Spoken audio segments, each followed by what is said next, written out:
Well, as you said, we are in the 28th day of the government shutdown, but the Office of Hawaiian Affairs Board of Trustees just approved $6.1 emergency funding. And joining us in studio to talk about that is OHA Chairperson Kahele. Nice to have you on Good Morning Hawaiʻi. Aloha kakahiaka. Thanks for having me. Thank you. Well, let's get right into it. Sure. Let's talk about some of the numbers and the impact and what this emergency funding is going to be able to help you do.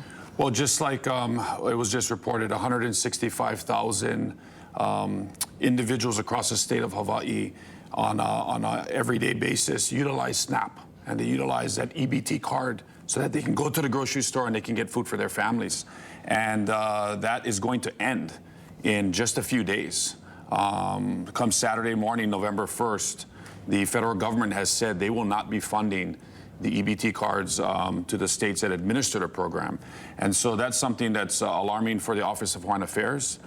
There are approximately 29% of that 165,000, or about 46,000 individuals that represent 26,000 households that are OHA's beneficiaries. They are of Native Hawaiian ancestry.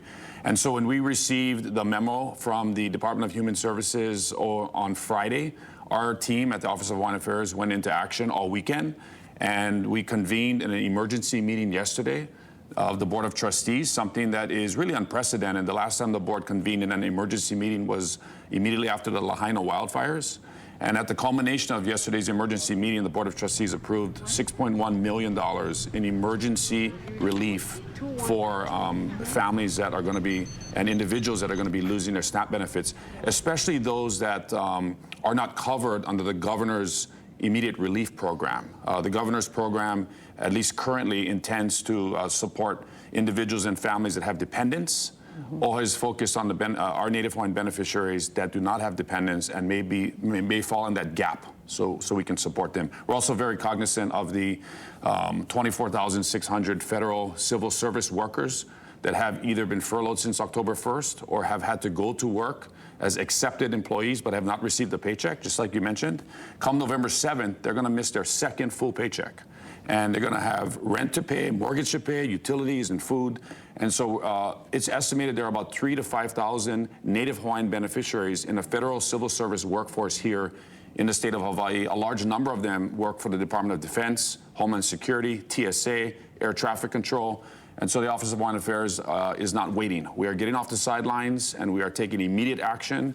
And our administrative team is going to be bringing a action item for the board by next week, Thursday, in Hilo. We're going to make a decision and we're going to decide how to quickly get that money out. And what we are probably looking at is direct cash benefits to our beneficiaries. I was going to ask about that. We are running short on time now too, but what will be the means of distribution if people are needing help? Well, first and foremost, if anyone's listening out there and you are an OHA beneficiary, you need to be eligible. And so to be eligible, you need to be part of OHA's Hawaiian Registry program. And this red card here that you can get through the Office of Hawaiian Affairs ensures that you are an eligible beneficiary. The next thing is our administrative team is looking at how we can figure out, working with DHS, those individuals that will not be receiving any relief payment from SNAP, and also federal civil service employees that have and are currently employed by the federal government but are going to be losing a second paycheck, and we want to support them immediately. Well, we thank you so much for coming in and keeping us updated on this, as well as next week what's happening on the Big Island to vote as this shutdown continues. You know, this is a kako thing, and this is time where everybody needs to come together, and OHA is willing to lead and work with other state agencies and the governor to make this happen. Aloha kai Kahele. Mahalo nui loa. Mahalo so much.